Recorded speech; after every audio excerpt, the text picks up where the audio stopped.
Hello student, BSc part third में inorganic chemistry में अपने चल रहा था BSc part third inorganic chemistry. इसमें यूनिट फर्स्ट और यूनिट फर्स्ट का पार्ट सेकंड चल रहा था। थर्मोडायनेमिक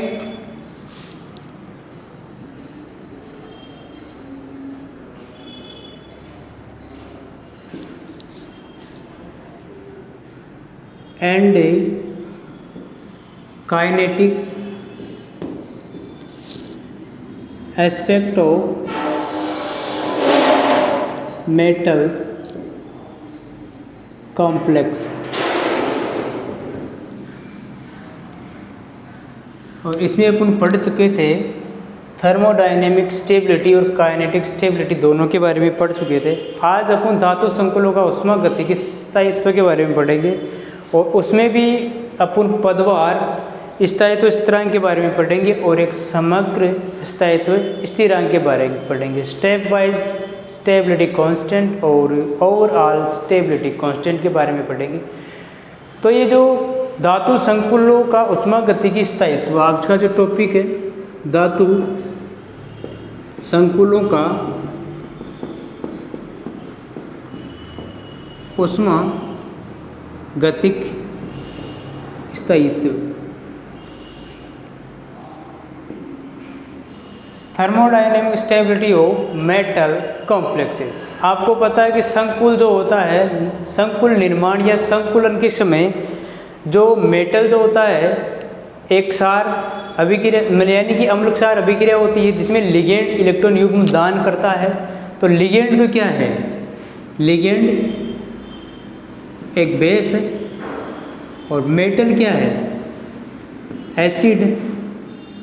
और ये जो प्रोसेसिंग है ये कॉम्प्लेक्सिंग प्रोसेसिंग है, ये संकुलन की प्रोसेसिंग है। या संकुल निर्माण के समय लिगेंड अपने लोन पेयर को सेंट्रल मेटल एटम को डोनेट करता है, अर्थात लिगेंड बेस की बात ही व्यवहार करता है तथा मेटल इलेक्ट्रॉन युग्म ग्रहण करता है। इसीलिए मेटल कैसा व्यवहार दर्शाता है? एसिड की बात ही व्यवहार दर्शाता है। लिगेंड की क्षारकता में वृद्धि या धातु की अम्लता में वृद्धि से प्राप्त संकुल मेटल लिगेंड जो प्राप्त कॉम्प्लेक्स है उनके स्थायित्व का प्राय निम्न रिएक्शन देकर या फिर एक ऐसी रिएक्शन प्रोड्यूस करे जिससे आप उसकी स्टेबिलिटी को बता सकते हैं। तो यूँ लिख सकते हैं इसके अंदर कि संकुलन या संकुल निर्माण प्रक्रिया एक अम्लसार प्रक्रिया है जिसमें संकुल निर्माण या संकुलन प्राय एक अम्लक्षार प्रक्रिया है। इसमें लिगेंड अपने इलेक्ट्रॉन युग्म को सेंट्रल मेटल एटम को दान करता है, अतः लिगेंड बेस की भांति बेस की तरह व्यवहार प्रदर्शित करता है तथा धातु परमाणु इलेक्ट्रॉन ग्रहण या इलेक्ट्रॉन युग्म ग्रहण करता है, अतः अम्ल की भांति व्यवहार दर्शाता है। तो कहने का मतलब क्या हुआ कि जो कोई भी कॉम्प्लेक्स होता है, कॉम्प्लेक्सिंग या संकुल निर्माण के समय एक संकुल प्राय एक अम्ल क्षार प्रक्रिया होती है, अभिक्रिया है, जिसके अंदर जो लिगेंड होता है इलेक्ट्रॉन दान करता है और मेटल क्या इलेक्ट्रॉन एक्सेप्ट करता है। लिगेंड की क्षारकता में वृद्धि, या यूँ कह सकते हैं कि लिगेंड की क्षारकता में वृद्धि या धातु की अम्लता में वृद्धि, धातु की अम्लता में वृद्धि से प्राप्त संकुल, या यूँ लिख सकते हैं इसके अंदर कि जो लिगेंड होता है, लिगेंड की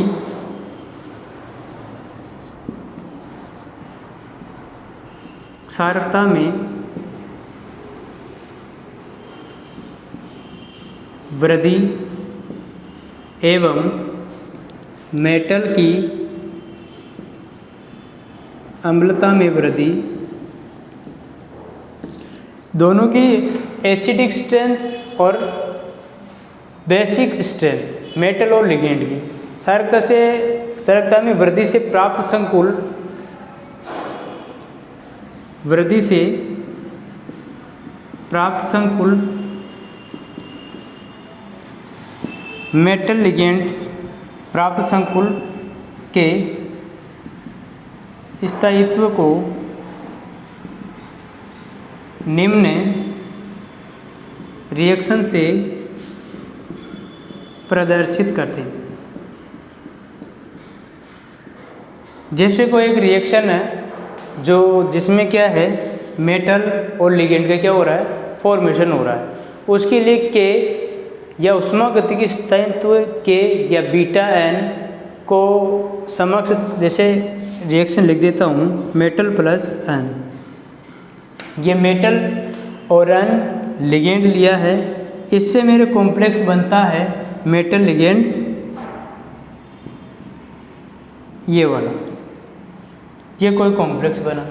इसके लिए मुझे के निकालना है इसका, या फिर beta n is equal to product concentration of product and concentration of metal.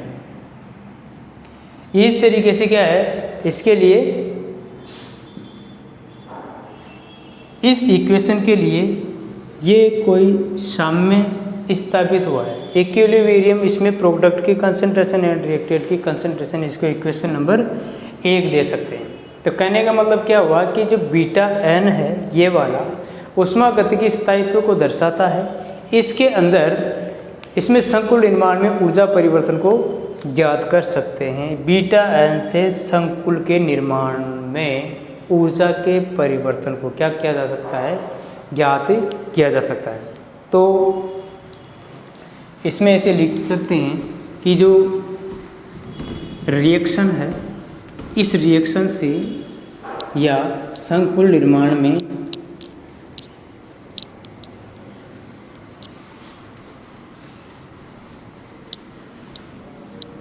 Beta N से या बीटा एन संकुल के उष्मागतिकी स्थायित्व को क्या करता है, बताता है, और इससे संकुल निर्माण में ऊर्जा परिवर्तन को ज्ञात कर सकते हैं। तो बीटा एन उष्मागतिकी स्थायित्व को बताता है तथा इससे संकुल निर्माण के समय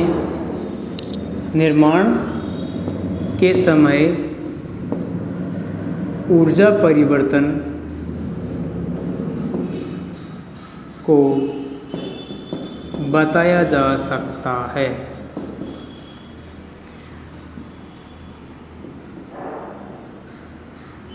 तो बीटा एन क्या है, उष्मागतिकी स्थायित्व को बताता है तथा इससे संकुल निर्माण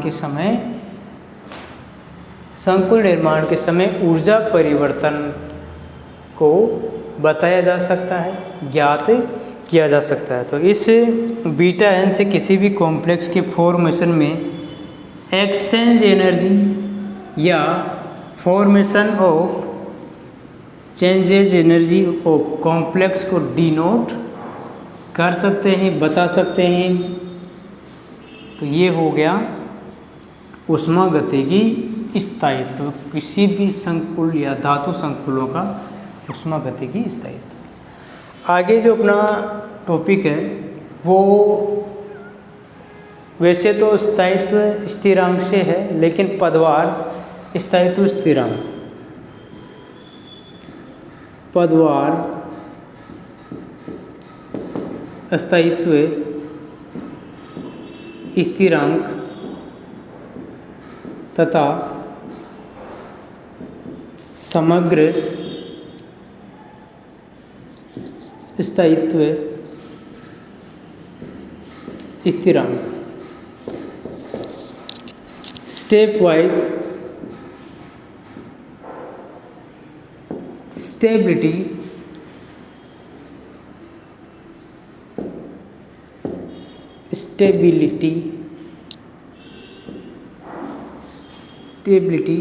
constant and overall stability constant। ये होते क्या है कि एक वैज्ञानिक था बजेरम, उसने बताया था कि कोई भी जो विलयन में रिएक्शन होती है संकुल का निर्माण धातु आयन पर लिगेंडों के पदवार संयोजन से होता है। तो बजेरम फर्स्ट लिखते हैं पदवार स्थायित्व स्थिरांक, पदवार स्थायित्व स्थिरांक। इसमें बजेरम नामक वैज्ञानिक ने बताया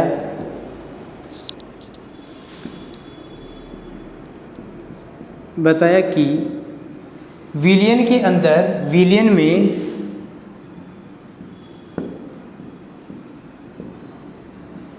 किसी संकुल का जो निर्माण होता है, किसी संकुल निर्माण। अब सॉल्यूशन की देखो इधर कि जो विलयन होता है किसी भी संकुल का निर्माण धातु आयन पर लिगेंड के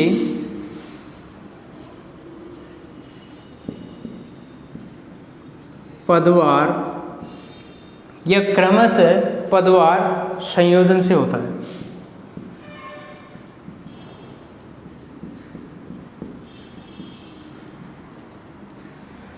अब देखो कोई भी कॉम्प्लेक्स है, जैसे मान लो ये पद है और ये पदवार स्थायित्व स्थिरांक है, पदवार स्थायित्व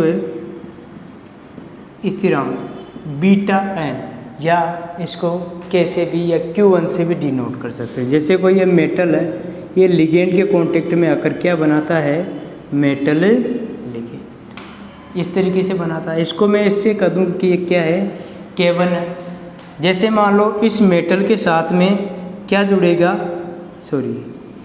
ये जो रिएक्शन 1 नंबर दे दो, इसको 2 दे दो, मेटल लिगेंड प्लस लिगेंड, पदवार लिगेंड के संयोजन से, तो क्या बनेगा, ये K2 हो जाएगा, ये मेटल L2 हो जाएगा। इसके बाद तीसरा जो है ये हो जाएगा मेटल L2 प्लस L, इसका हो जाएगा K3 और ये Ml3। इसको इस तरीके से भी डिनोट कर सकते हैं कि जो, इसको मिटा दो अभी फिलहाल,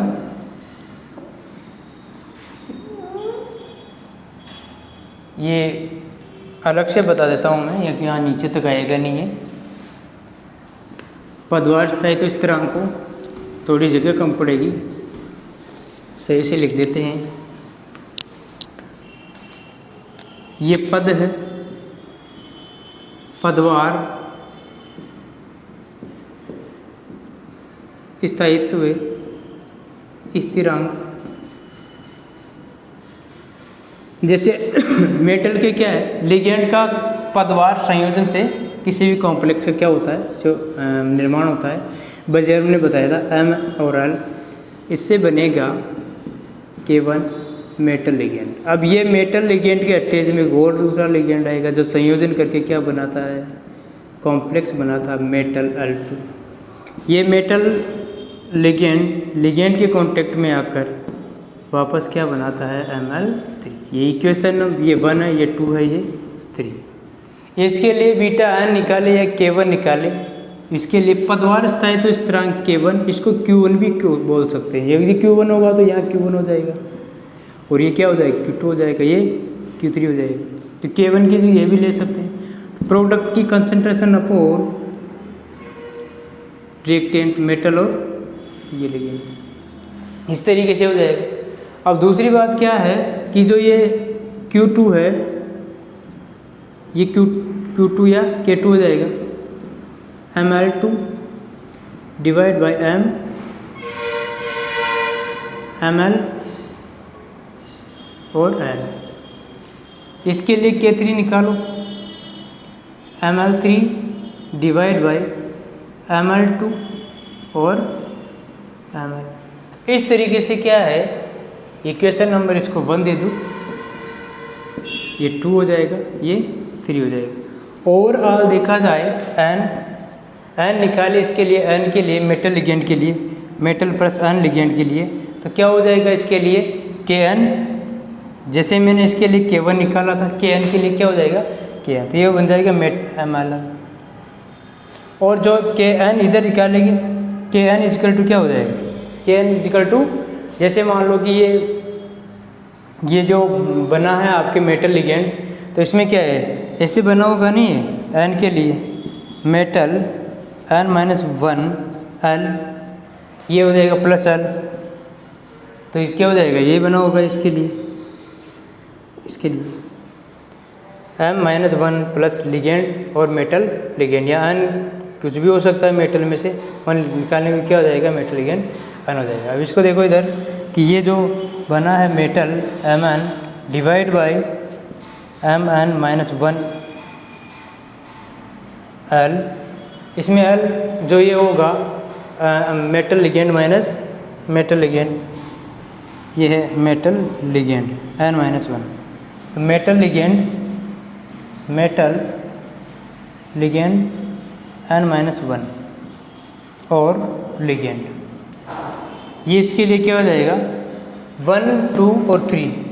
ये तो क्या है स्टेप वाइज स्टेबिलिटी कांस्टेंट है, पदवार स्थायित्व स्थिरांक। Kn क्या है पदवार स्थायित्व स्थिरांक है, ये पदवार क्या है ये वाला Kn, और ये क्या होगा ये तो हो जाएगा क्या हो जाएगा ये Kn के लिए और ये Kn के लिए हो जाएगा। तो पदवार स्थायित्व स्थिरांक n क्या धातु की समन्वय संख्या है, ये n मेटल की समन्वय संख्या है। तो इस तरीके से आप किसी भी कॉम्प्लेक्स की पदवार स्टेबिलिटी कांस्टेंट को क्या है निकाल सकते हो।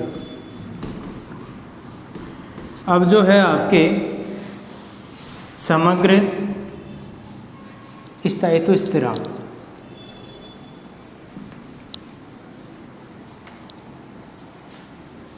समग्र स्थायित्व स्थिरांक, तो इसमें क्या है K1 और K2 पदवार स्थायित्व स्थिरांक होते हैं। और नोट लिखो एक, इसी के अंदर समग्र स्थायित्व के बारे में देखेंगे कि उपरोक्त अभिक्रिया में बनने वाले उक्त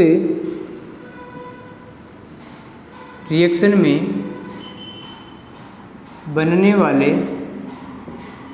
या फॉर्म होने वाले जो भी मध्यवर्ती होते हैं, बनने वाले मध्यवर्ती अस्थायी होते हैं, अनस्टेबल होते हैं, और क्या होते हैं कि मेटल लिगेंड के निर्माण को समग्र रूप से निम्न प्रकार प्रदर्शित कर सकते हैं। मेटल लिगेंड को समग्र रूप से निम्न प्रकार प्रदर्शित कर सकते हैं। अब इसको क्या है कि जो अपने K1 लिया था वहाँ पे β1 लेना और कुछ भी चेंज नहीं है। जो ये मेटल और लिगेंड है ये आपस में मिलकर क्या बनाता है कॉम्प्लेक्स बनाता है। ये क्या है β1, क्या है ये β1। ये मेटल और लिगेंड वापस लिगेंड के साथ मिलकर क्या बनाते हैं मेटल ये बनाते हैं। जैसा उसमें किया था वैसा का वैसा ही करना है, कुछ भी चेंज नहीं है। सिर्फ और सिर्फ यहाँ अपने को स्टेबिलिटी या ओवरऑल स्टेबिलिटी कांस्टेंट बीटा लिया है। इसके लिए आप बीटा निकाल सकते हो, beta B1 is equal to ml divide by metal और ligand. β2 is equal to ml2 divide by metal ligand और ligand. β3 is equal to ml3 divide by metal ligand और एलिगेंड। इसको इक्वेशन नंबर 4, 5, 6 जो लास्ट इक्वेशन आई थी उसको आप 4 नंबर देना, ये 6 नंबर हो जाएगी, ये 7 हो जाएगी, 7 नंबर इक्वेशन। इसके लिए ओवरऑल स्टेबिलिटी निकालेंगे, ओवरऑल जैसे एन के लिए निकालेंगे तो मेटल NL बीटा एन क्या आ जाएगा, बीटा एन आ जाएगा मेटल लिगेंड। तो ये जो मेटल लिगेंड आएगा इसको इस तरीके से लिख सकते हैं कि जैसे मान लो कि बीटा एन निकाले इसका तो क्या हो जाएगा, metal ligand divide by M और लिगेंड की पावर ये आ जाएगा। तो इसके अंदर क्या है कि जो लिगेंड है, ये जो लिगेंड है आपके, इसमें क्या है इस तरीके से आप इनको बता सकते हैं। और ये पावर जो होती है, पावर को आप चाहो तो उसके ऊपर भी लिख सकते हैं और आप चाहो तो नीचे भी लिख सकते हैं। तो ये इस तरीके से लिख सकते हैं आप, तो ये हो जाएगा। तो ये जो स्टेबिलिटी कांस्टेंट है, जो संकुल का जो निर्माण होता है, इसके अंदर आपको पता है कि जो ये मेटल है इसके साथ में आप इधर ले सकते हैं L2 डायरेक्ट ही, L2। तो जब डायरेक्ट L2 लेंगे तो यह L की पावर क्या हो जाएगी, 2 हो जाएगी। ये मेटल है, ये इस तरीके से हो जाएगी। तो आप इस तरीके से भी ले सकते हो और आप चाहो तो इसको एक तरफ के मेटल के साथ में 3 लिगेंड ले सकते हो इस तरीके से, 2 लिगेंड। तो यहाँ 2 हो जाएगा, यहाँ 3 पावर हो जाएगी, ये M हट जाएगा। इस तरीके से आप लिख सकते हो। जैसे भी n की पावर है, ये लिगेंड की संख्या है, लिगेंड कितना जितना भी आप इसमें रख सकते हैं। तो ये हो गया। अब इसमें क्या है कि β1 ये ओवरऑल स्टेबिलिटी कांस्टेंट है,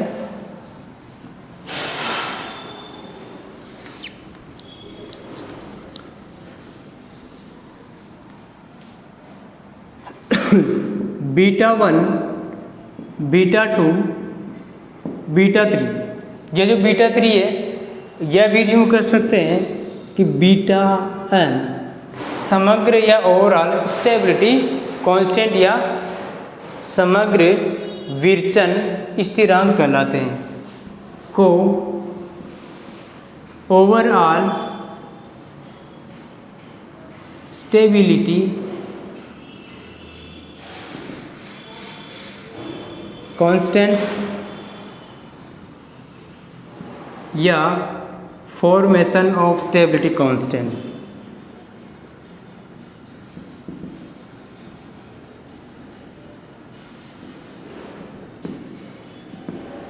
कांस्टेंट कहा जाता है या कहते हैं। इसके अंदर जो विरचन स्थिरांक है, कुछ अपवादों के अलावा इनके स्थायित्व का जो ऑर्डर है हमेशा हमेशा के लिए यही होता है, K1 ऐसे लिख लो। कुछ अपवादों के अलावा, अपवादों को छोड़कर इनके स्थायित्व या इनके स्थायित्व का जो ऑर्डर है, स्थिरांक का मान, स्थायित्व है, यही इसका स्थायित्व स्थिरांक का मान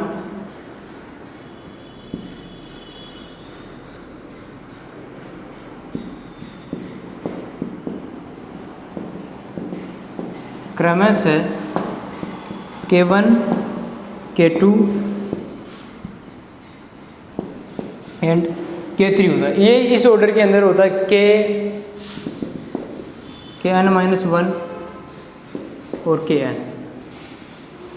कुछ अपवादों के अलावा स्टेबिलिटी कांस्टेंट जो होता है, स्टेबिलिटी जो स्टेप वाइज स्टेबिलिटी कांस्टेंट, उसमें हमेशा के लिए K1 ज़्यादा होता है K2 से, K2 ज़्यादा होता है K3 से, और ये K3 और Kn इससे Kn से क्या होता है, ज़्यादा होता है।